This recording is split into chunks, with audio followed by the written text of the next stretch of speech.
Tokea Shafa Farms, mimi ni meneja masoko. Leo hii tuko hapa Morogoro, viwanja vya Praya kwa chini ya bodi ya maziwa, tukiwa tunaelimisha watu kuhusu matumizi ya maziwa, faida za maziwa. Sisi kama Shafa Farms tunajumuika pamoja na bodi ya maziwa ili kuweza kuendeleza matumizi ya maziwa nchini Tanzania.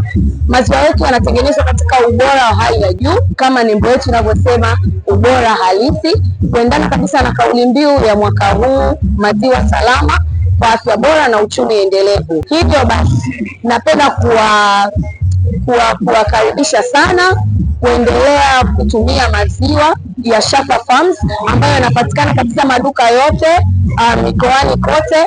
Sisi kama Shafa Farms tunashirikiana vyema na wakulima na wafugaji wa Iringa Kidamali kwenye mazao ambayo tunalisha ng'ombe wetu, kwenye uzalishaji, pia kwenye kutoa elimu ya nini ambacho ng'ombe wao wanaweza kuwalisha ili waweze nao kupata maziwa, waweze kujiendeleza kiuchumi kwenye maziwa ambayo kwa ng'ombe wanaowafuga wao. Kwa hiyo tunashukuru sana bodi ya maziwa kwa kuendelea kuendeleza elimu hii, na sisi kama Shafa Farms hatutaishia hapa Morogoro, tutaendelea kushirikiana na wakulima na wafugaji mbalimbali ili kuweza kuhakikisha kwamba elimu hii inakuwa endelevu na sio kwamba tutaishia hapa tu.